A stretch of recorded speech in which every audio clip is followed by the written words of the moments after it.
Hello बच्चों, आज हम क्लास 10th के फिजिक्स के सबसे महत्वपूर्ण अध्याय प्रकाश का परावर्तन और अपवर्तन पढ़ने जा रहे हैं। क्या आपने कभी सोचा है कि आईने में आपका चेहरा कैसे दिखाई देता है, या पानी में डूबी हुई पेंसिल टेढ़ी कैसे दिखाई देती है, या हम किसी वस्तु को कैसे देख पाते हैं? इन सभी प्रश्नों का उत्तर हम इसी अध्याय में जानेंगे।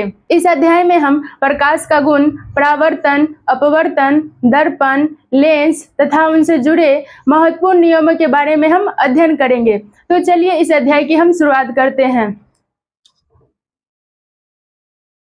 चैप्टर का नाम था लाइट, रिफ्लेक्शन एंड रिफ्रैक्शन।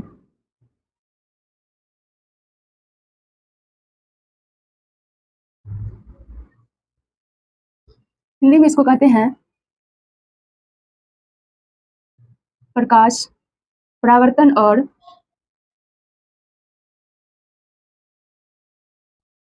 अपवर्तन।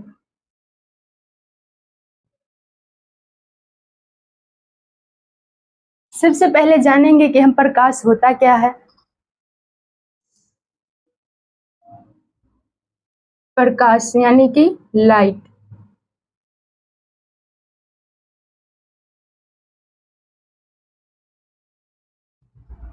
अगर मान लीजिए कि हम अभी इस कमरे की सारी लाइट बंद कर दे, तो क्या आप हमें देख सकते हैं? क्या आप अपनी पुस्तक पढ़ सकते हैं? नहीं। लेकिन जैसे ही एक छोटा सा बल्ब जलता है तो सब कुछ क्या होता है कि साफ दिखाई देने लगता है। तो चलिए जानते हैं कि प्रकाश होता क्या है। ऊर्जा का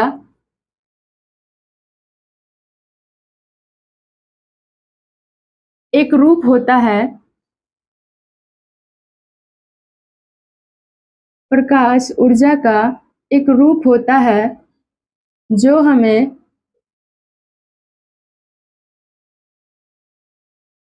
वस्तुओं को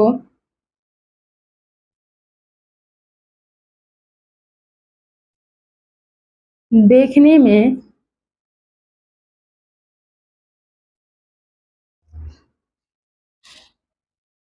सहायता करता है। जो वस्तुओं को देखने में सहायता करता है, जैसे सूर्य हो गया, बल्ब हो गया, टॉर्च हो गया, इत्यादि।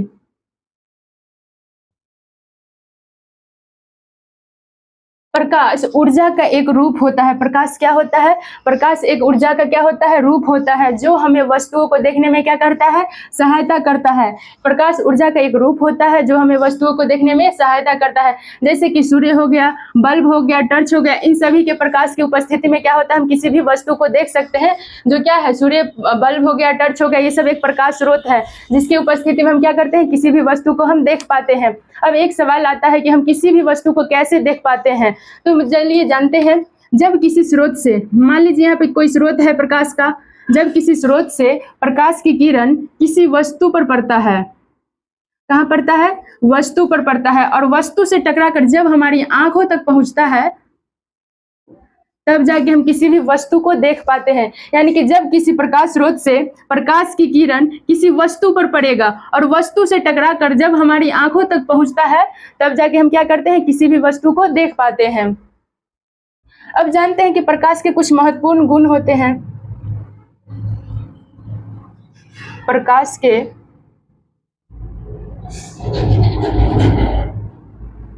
कुछ महत्वपूर्ण गुण।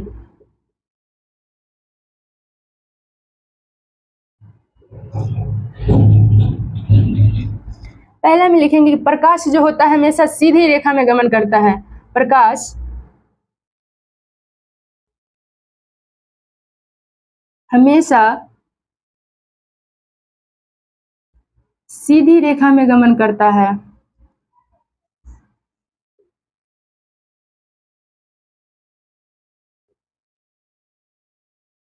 जैसे मान लीजिए कि हम कभी टॉर्च जलाते हैं तो क्या होता है? वो जहां से टॉर्च, मान लीजिए एक टॉर्च है,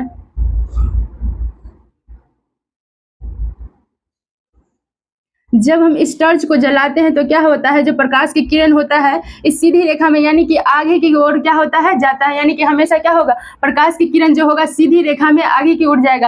यानी कि प्रकाश जो होता है हमेशा सीधी रेखा में गमन करेगा। या फिर हमारे घर में जो कोई छिद्र रहता है, जब प्रकाश की किरण जो होता है, सूर्य की प्रकाश जब बाहर से क्या होता है अंदर आता है तो क्या दिखाई देता है कि प्रकाश की जो किरण होता है वह सीधी रेखा में गमन करता है।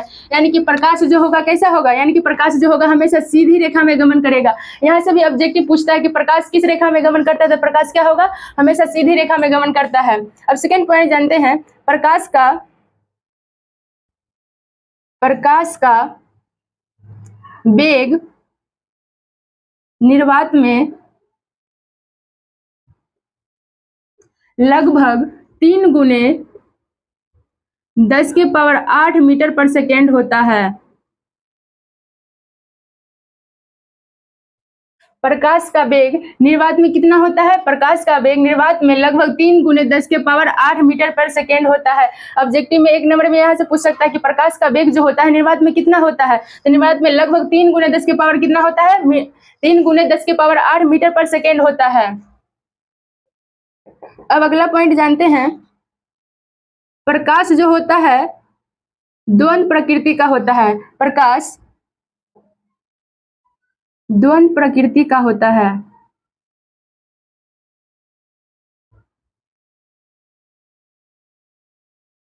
प्रकाश जो होता है कैसा होता है, द्वंद प्रकृति का होता है। द्वंद कहने के यानी कि दोहरी प्रकृति का होता है।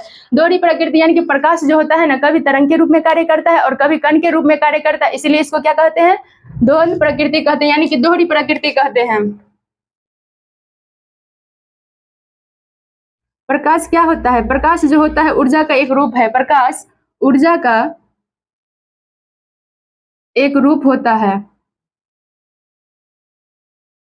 प्रकाश ऊर्जा का एक रूप होता है। प्रकाश क्या होता है, ऊर्जा का एक रूप होता है। जैसे हम किसी भी काम को करते हैं तो क्या होता है कि हमें ऊर्जा की आवश्यकता होती है, उसी तरह हम किसी भी वस्तु को देखते हैं तो क्या होता है, हमको भी उसमें ऊर्जा की आवश्यकता होती है। यानी कि प्रकाश जो होता है एक ऊर्जा का रूप होता है, जिसे हम क्या करते हैं, किसी भी वस्तु को देख पाते हैं। तो इसलिए यहाँ पे क्या हुआ, प्रकाश भी ऊर्जा का एक रूप होता है। प्रकाश जो होता है विद्युत चुंबकीय तरंग होता है। प्रकाश एक विद्युत चुंबकीय तरंग होता है।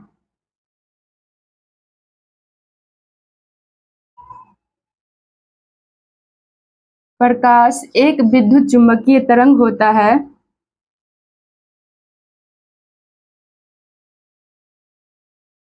प्रकाश कैसा होता है, प्रकाश एक विद्युत चुंबकीय तरंग होता है, जिसके कारण क्या होता है, हमें माध्यम की आवश्यकता नहीं होती है। अब फिर से एक बार इसको समझ लेते हैं। प्रकाश क्या होता है, प्रकाश ऊर्जा का एक रूप होता है जो हमें वस्तु को क्या करता है, देखने में सहायता करता है। जैसे कि सूर्य हो गया, बल्ब हो गया, टॉर्च हो गया, इन सभी की उपस्थिति में, प्रकाश की उपस्थिति में क्या करते हैं, हम किसी भी वस्तु को देख पाते हैं। जैसे में मान लीजिए कि यहाँ पे क्या है, स्रोत है। जब किसी स्रोत से प्रकाश की किरण किसी वस्तु पर पड़ती है और वस्तु से टकराकर हमारी आंखों तक पहुंचती है, तब जाके हम किसी भी वस्तु को देख पाते हैं। अब प्रकाश का गुण, कुछ महत्वपूर्ण गुण होता है। जैसे प्रकाश जो होता है क्या होता है, हमेशा सीधी रेखा में गमन करता है और प्रकाश का वेग जो होता है निर्वात में लगभग 3 गुने 10⁸ मीटर पर सेकेंड होता है। प्रकाश जो होता है द्वंद प्रकृति का होता है, यानी कि दोहरी प्रकृति का होता है। प्रकाश कभी तरंग के रूप में कार्य करता है और कभी कण के रूप में कार्य करता है, इसलिए इसको द्वंद प्रकृति कहा जाता है। प्रकाश ऊर्जा का एक रूप होता है। प्रकाश एक विद्युत चुंबकीय तरंग होता है, जिसके कारण इसे माध्यम की आवश्यकता नहीं होती है। अब जानेंगे कि किरण क्या होता है। प्रकाश जिस सीधी रेखा में गमन करता है उसी को क्या कहते हैं, किरण कहते हैं। जैसे हम टॉर्च जलाते हैं तो क्या होता है कि यहाँ पे टॉर्च जलाए तो क्या होता है, प्रकाश की किरण जो क्या होता है सीधी रेखा में कहते हैं आगे की ओर बढ़ता है, लेकिन आगे की ओर जाता है। जैसे हम टॉर्च जलाए हैं तो यहाँ पे क्या होता है, जब प्रकाश की किरण करता है सीधी रेखा में गमन करता है, इसी को क्या कहते हैं, किरण कहते हैं। तो अब जानेंगे कि किरण क्या होता है।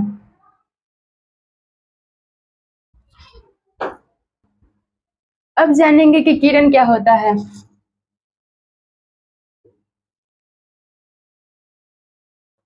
किरण यानी कि रे, जिसको इंग्लिश में कहते हैं। जैसे अभी बताया कि प्रकाश जिस सीधी रेखा में गमन करता है उसी को किरण कहते हैं। जैसे हम टॉर्च जलाते हैं तो उससे क्या होता है, जब प्रकाश की किरण निकलता है सामने में तो क्या होता है, सीधी रेखा में गमन करता है।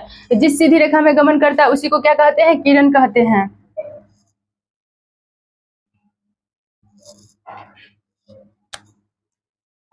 प्रकाश जिस सीधी रेखा में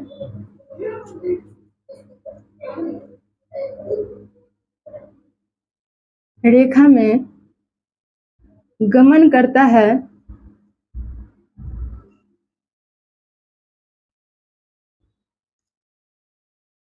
उसे किरण कहते हैं। उसे क्या कहते हैं? किरण कहते हैं। प्रकाश जिस सीधी रेखा में गमन करता है उसी को क्या कहते हैं? किरण कहते हैं। जैसे यहाँ पे देख लीजिए, कोई प्रकाश होगा और इससे क्या होगा, जब सीधी रेखा में प्रकाश के गमन करता है तो इसी को क्या बोलेंगे? किरण बोलते हैं। अब देखिए, जैसे मान लीजिए जब हम टॉर्च जलाते हैं तो उससे क्या एक ही किरण निकलती है? नहीं, उससे क्या होता है कि एक से अधिक किरण की, मतलब प्रकाश के समूह में निकलती है, किरणों के समूह में निकलती है। जैसे यहाँ पे देख लीजिए, सूर्य जब होता है, ये सूर्य हुआ, मान लीजिए कि ये सूर्य है,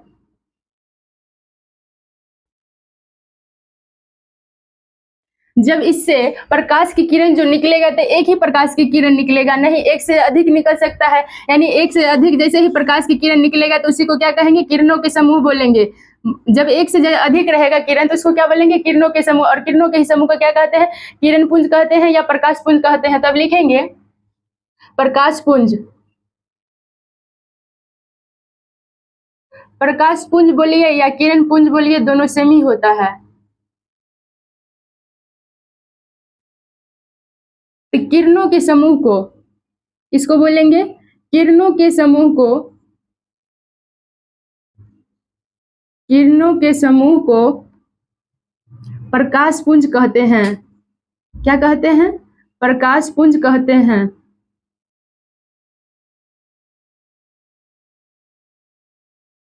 प्रकाश जिस सीधी रेखा में गमन करेगा उसको क्या बोलेंगे? किरण बोलेंगे। और किरणों के समूह को क्या बोलेंगे? प्रकाश पुंज बोलेंगे या किरण पुंज बोलेंगे। यह जो होता है प्रकाश पुंज 3 प्रकार का होता है। यह कितने प्रकार का होता है? 3 प्रकार का होता है। यह 3 प्रकार का होता है। पहला में समांतर प्रकाश पुंज,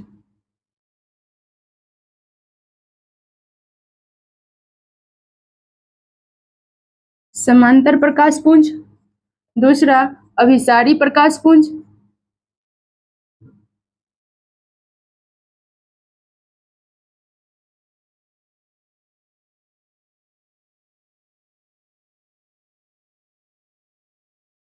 तीसरा में आता है अपसारी प्रकाश पुंज।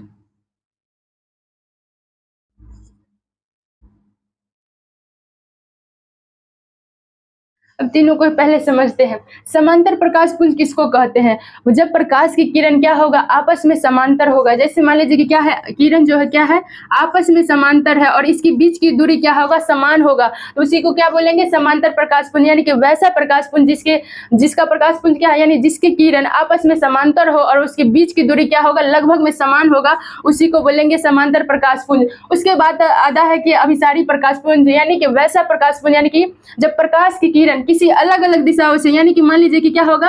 अलग अलग दिशाओं से, यहाँ देखिए, अलग अलग दिशाओं से जब आकर के क्या करेगा? एक निश्चित बिंदु पर मिलेगा। यानी कि अलग अलग दिशाओं से जब मतलब प्रकाश की किरण चल के आएगा और एक निश्चित बिंदु पर क्या मिल जाएगा तो उसी को क्या बोलेंगे? अभिसारी प्रकाश पुंज। पहला में था समांतर प्रकाश पुंज,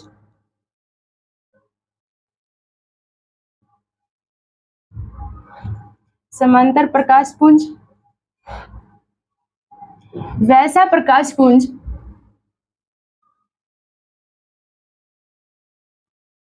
वैसा प्रकाश पुंज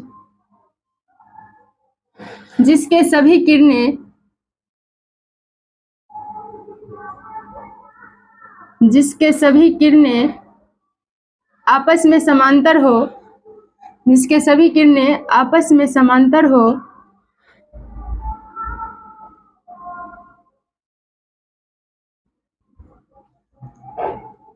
समांतर हो, उसे समांतर प्रकाश पुंज कहते हैं।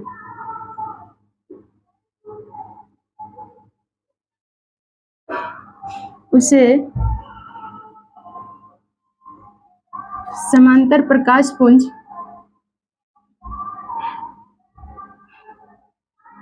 कहते हैं।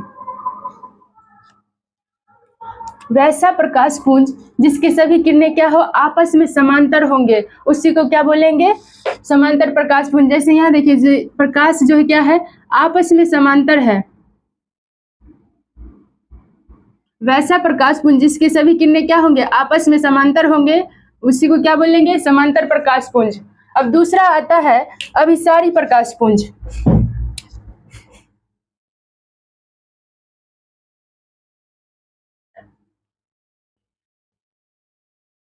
अभिसारी प्रकाश पुंज।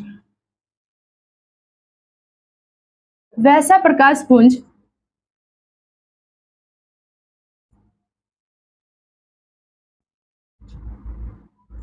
वैसा प्रकाश पुंज जिसके सभी किरणें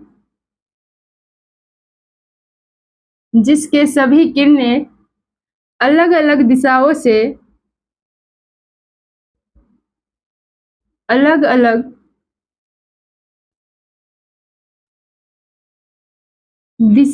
चलकर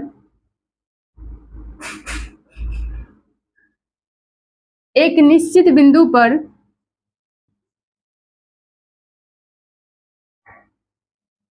निश्चित बिंदु पर आकर मिलती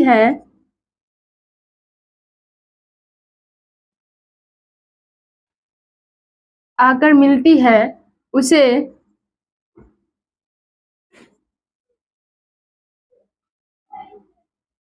अभिसारी प्रकाश पुंज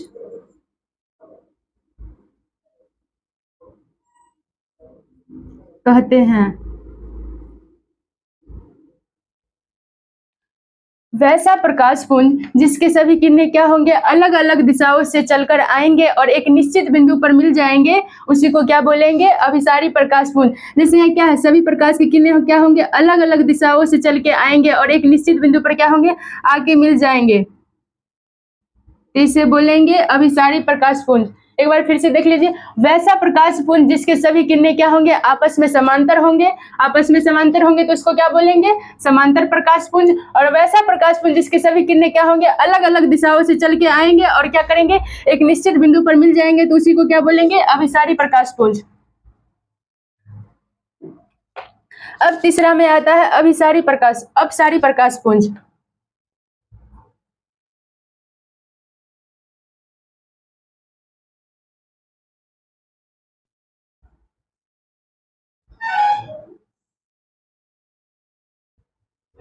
वैसा प्रकाश पुंज जिसके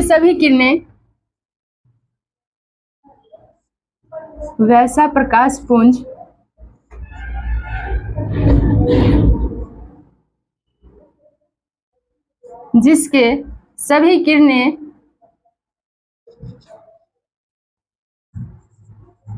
जिसके सभी किरणें एक निश्चित बिंदु से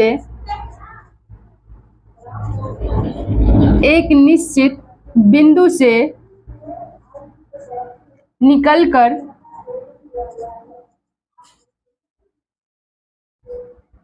चारों दिशाओं में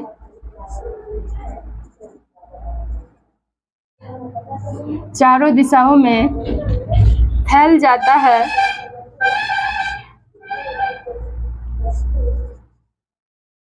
उसे अपसारी प्रकाश पुंज कहते हैं। उसे क्या कहते हैं, अपसारी प्रकाश पुंज।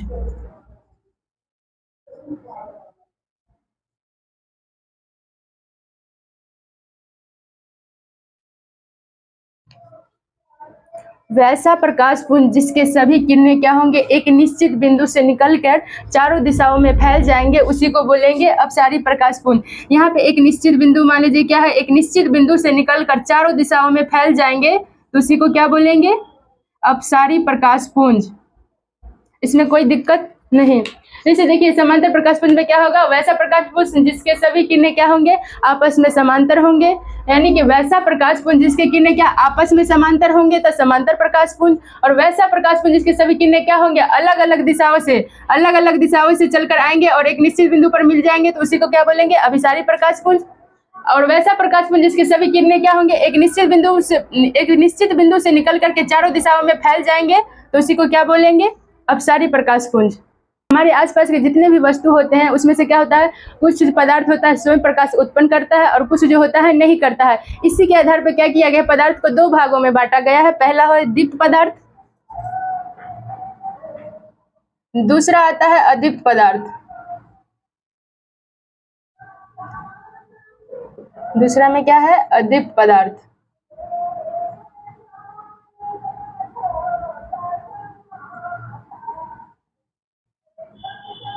अब जानेंगे कि दीप्त पदार्थ होता क्या है।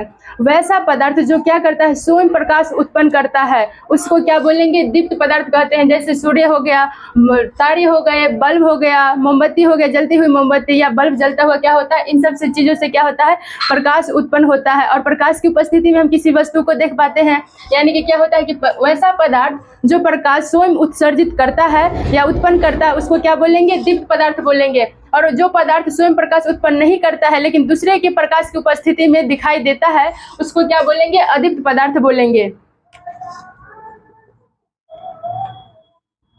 दीप्त पदार्थ वैसा पदार्थ जो स्वयं प्रकाश उत्सर्जित करता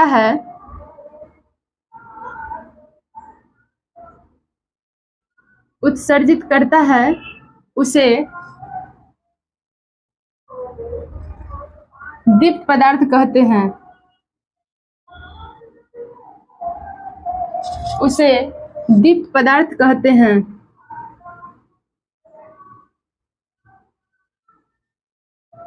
जैसे कि सूर्य,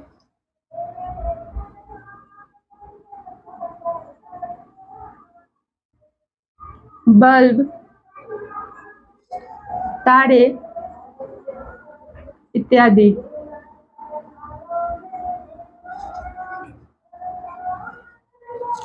वैसा पदार्थ जो क्या करेगा, स्वयं प्रकाश उत्पन्न करेगा, उसको बोलेंगे दीप्त पदार्थ। जैसे प्रकाश जो होता है क्या करता है, उसके पास अपना खुद प्रकाश उत्पन्न करता है, इसके कारण क्या करता है, वह चमकता है। यानी प्रकाश, सूर्य के पास क्या अपना स्वयं प्रकाश है, यानी कि वह प्रकाश को क्या करता है, स्वयं उत्पन्न करता है, इसलिए वो क्या करता है, चमकता है, इसलिए वह है दीप्त पदार्थ है। बल्ब भी क्या करता है, स्वयं से प्रकाश उत्पन्न करता है। तारे भी स्वयं प्रकाश उत्पन्न करते हैं, इसलिए सब आ गए हैं दीप्त पदार्थ में। अब दूसरा आता है अदीप्त पदार्थ।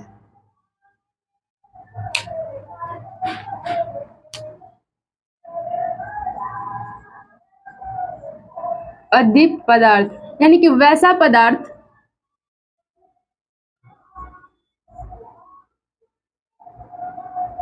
जो स्वयं प्रकाश उत्सर्जित नहीं करता है, उत्सर्जित नहीं करता है, लेकिन प्रकाश की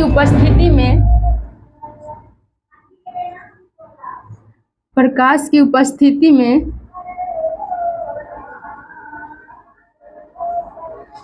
दिखाई देता है,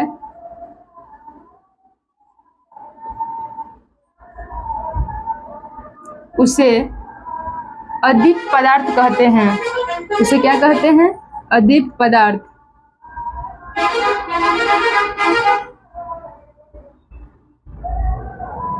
जैसे में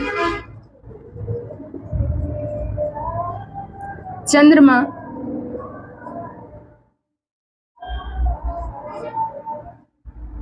कुर्सी, किताब, दीवार इत्यादि।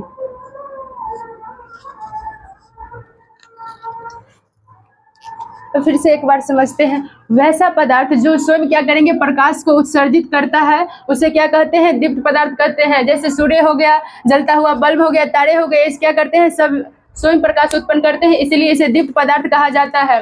और वैसा पदार्थ जो क्या करता है, स्वयं प्रकाश उत्सर्जित तो नहीं करता है, लेकिन क्या होता है, प्रकाश की उपस्थिति में दिखाई देता है या चमकता है, उसी को क्या बोलेंगे, अदीप्त पदार्थ कहते हैं। जैसे कि चंद्रमा हो गया, चंद्रमा भी क्या है, आपको लगता होगा कि चंद्रमा क्या है, स्वयं प्रकाश उत्पन्न करती है, जिसके कारण क्या करती है, वो चमकती है, लेकिन ऐसा नहीं है। चंद्रमा भी क्या है, चंद्रमा भी एक अदीप्त पदार्थ होता है, क्योंकि चंद्रमा पर सूर्य की प्रकाश की किरण क्या करती है, आने वाली सूर्य की प्रकाश की किरण को परावर्तित करके हमारी आंखों तक पहुंचता है, इसलिए वह क्या करता है, चमकता है। जैसे हम जाने थे कि किसी भी वस्तु को कैसे देख पाते हैं, जब किसी प्रकाश स्रोत से क्या करता है, वह प्रकाश की किरण वस्तु पर पड़ता है और वस्तु से टकराकर हमारी आंखों तक पहुंचता है, तब जाके हम कोई वस्तु देख पाते थे। ठीक उसी तरह चंद्रमा पर क्या होता है, जब सूर्य की प्रकाश की किरण पड़ता है और वहां से क्या होता है, तो उससे मतलब उससे प्रकाश टकराकर हमारी आंखों तक पहुंचता है, तब जाके हमको चंद्रमा चमकता हुआ नजर आता है। इसलिए क्या चंद्रमा भी क्या है, अदीप्त पदार्थ होता है।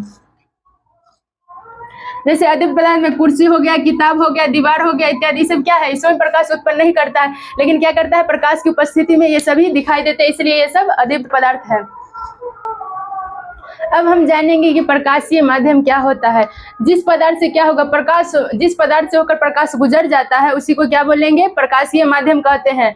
प्रकाश लिखेंगे आप, प्रकाशीय माध्यम,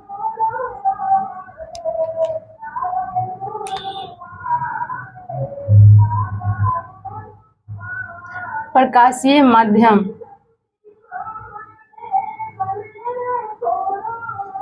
जिस पदार्थ से होकर प्रकाश गुजरता है उसको क्या कहते हैं, प्रकाशीय माध्यम कहते हैं। यानी प्रकाश को गुजरने के लिए माध्यम की यहाँ पे आवश्यकता होती है। तो जिस पदार्थ से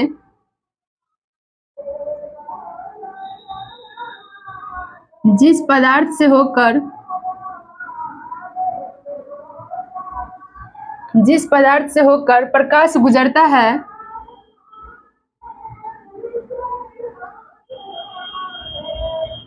गुजरता है उसे प्रकाशीय माध्यम कहते हैं। उसे प्रकाशीय माध्यम कहते हैं।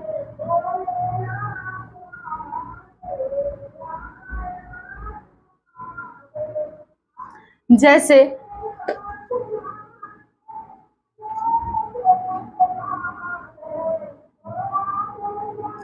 कांच हो, कांच, हवा, पानी इत्यादि।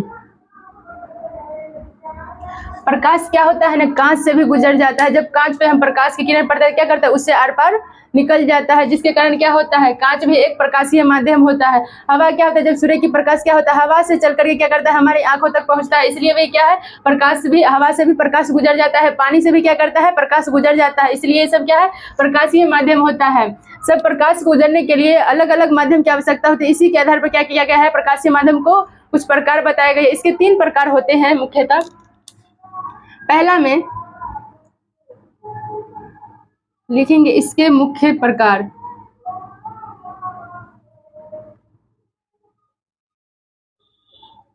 पहला में आता है पारदर्शी पदार्थ। पारदर्शी पदार्थ बोले या माध्यम बोले, पारदर्शी पदार्थ। अब पारदर्शी पदार्थ क्या होता है, वैसा पदार्थ जिससे क्या होगा, प्रकाश जो क्या होगा, पूर्ण रूपेण आर पार हो जाएगा, उसी को क्या बोलेंगे, पारदर्शी पदार्थ। जैसे क्या हुआ, कांच से क्या होता है, प्रकाश आर पार हो जाता है, उसी को क्या बोलेंगे, पारदर्शी पदार्थ। जैसे हवा हो गया, हवा से भी क्या होगा, प्रकाश क्या होगा, पूर्ण रूपेण आर पार हो जाएगा, ये भी पारदर्शी कहलाएगा। पानी में भी क्या होता है, जब पानी में हम प्रकाश डालते हैं क्या, वो भी आर पार हो जाता है और पूर्ण रूपेण दिखाई देता है, इसलिए इसको क्या कहते हैं, पारदर्शी पदार्थ। यानी कि वैसा पदार्थ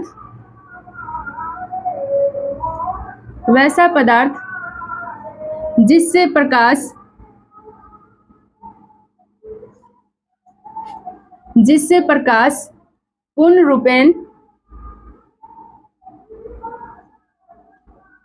आर पार हो जाता है,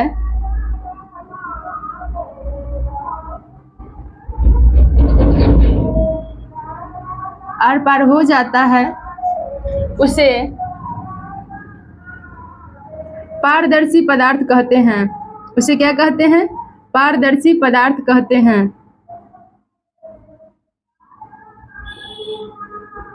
किस से प्रकाश जो होता है गुजर जाता है, जैसे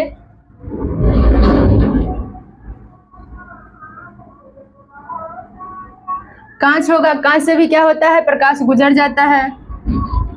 हवा हो गया, हवा से भी क्या होगा, प्रकाश गुजर जाता है। और पानी से भी क्या होता है, प्रकाश गुजर जाता है, जब भी प्रकाश पड़ता है तो बाहर या अंदर की ओर मतलब पूर्ण रूपेण आर पार हो जाता है, तो बाहर की वस्तु भी क्या होता है, दिखाई देने लगता है।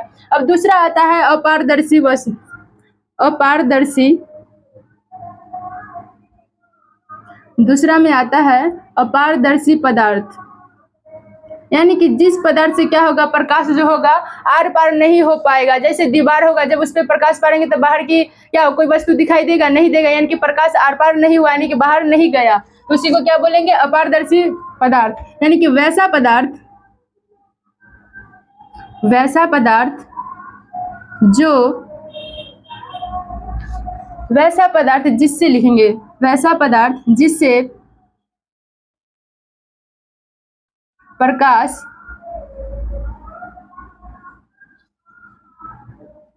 बाहर नहीं निकल पाता है,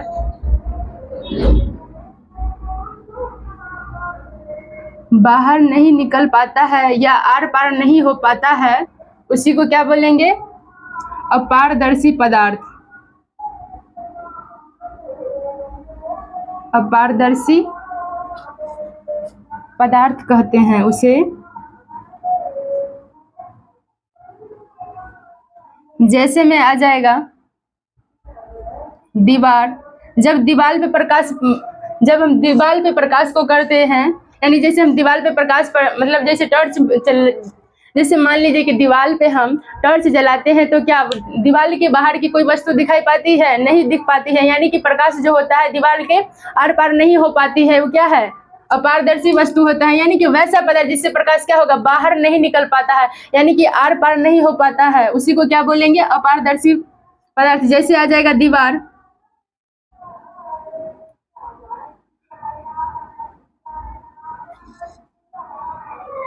मेज आ जाएगा,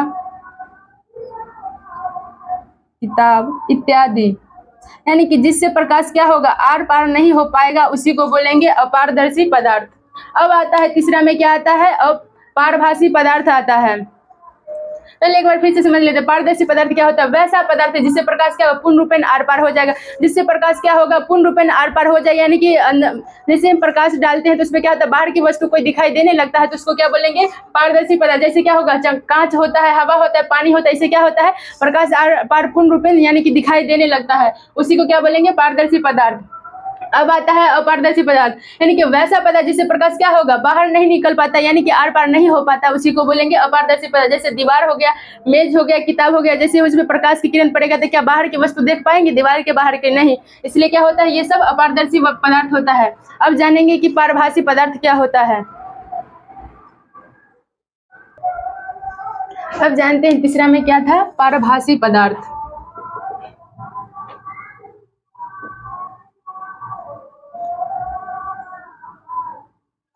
पारभासी पदार्थ,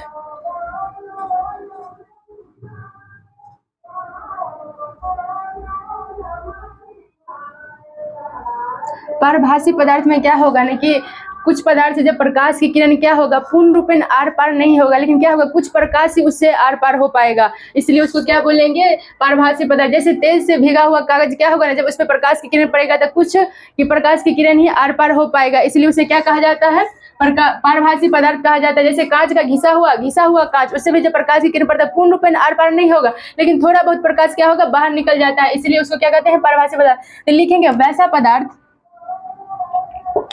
वैसा पदार्थ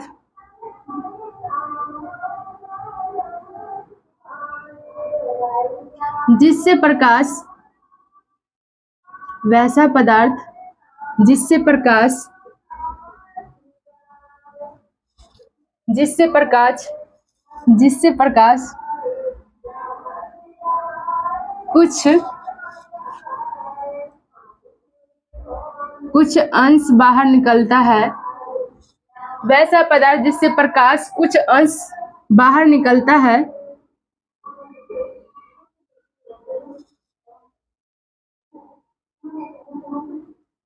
बाहर निकलता है, उसे क्या कहते हैं, पारभासी पदार्थ। उसे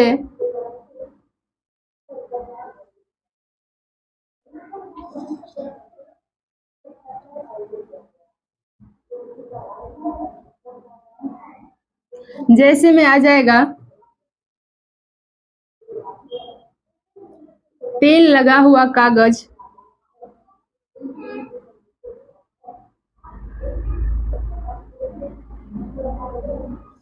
या घिसा हुआ कांच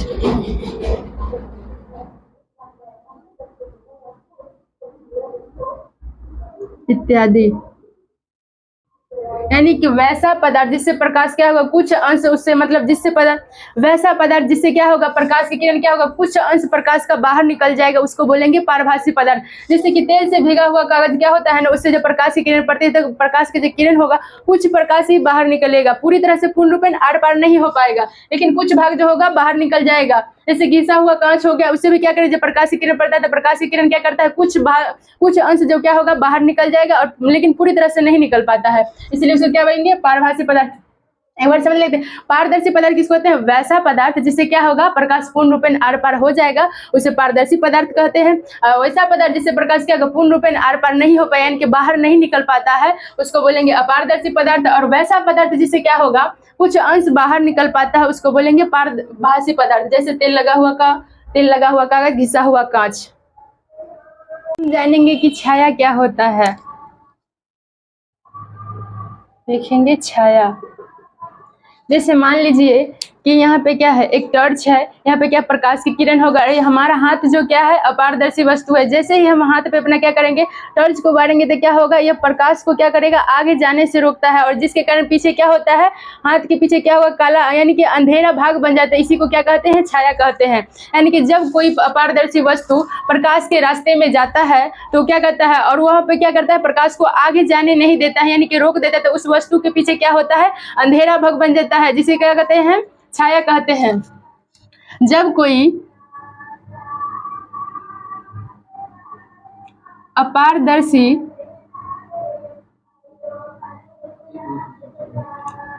कोई अपारदर्शी पदार्थ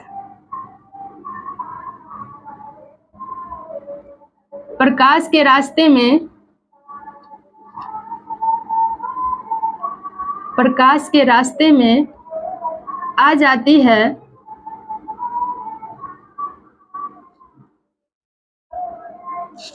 और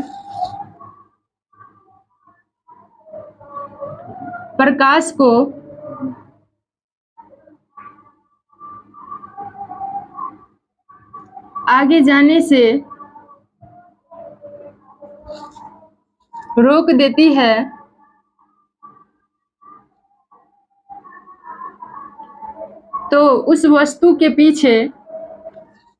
उस वस्तु के पीछे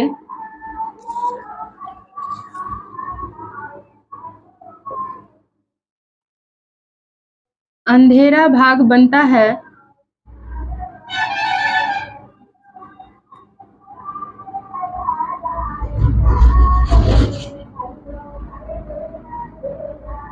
जिसे छाया कहते हैं।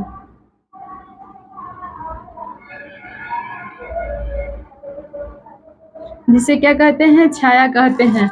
यानी कि जब कोई पारदर्शी पदार्थ प्रकाश के रास्ते में आ जाती है तो और प्रकाश को आगे जाने से रोक देती है, तो उस वस्तु के पीछे क्या होता है, अंधेरा भाग बन जाता है, जिसे क्या कहते हैं, छाया कहते हैं।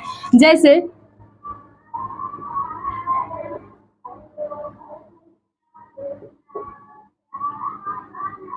पेड़ की छाया, यानी पेड़ की छाया, खंभे की छाया,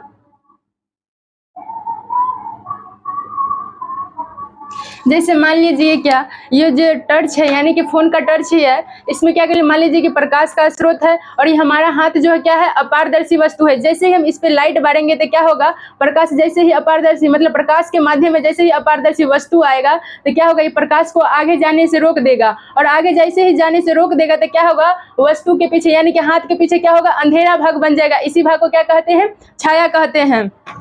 यानी कि वैसा पदार्थ जब लिखेंगे कि जब कोई अपारदर्शी पदार्थ प्रकाश के रास्ते में क्या करती है, आ जाती है और उसको प्रकाश को क्या करेगा, आगे जाने से रोक देता है, तो उस वस्तु के पीछे क्या होगा, अंधेरा भाग बन जाएगा। उसी को क्या बोलेंगे, छाया बोलेंगे, यानी कि उसे छाया कहते हैं। आज की क्लास यही समाप्त होती है, मिलते हैं नेक्स्ट क्लास में।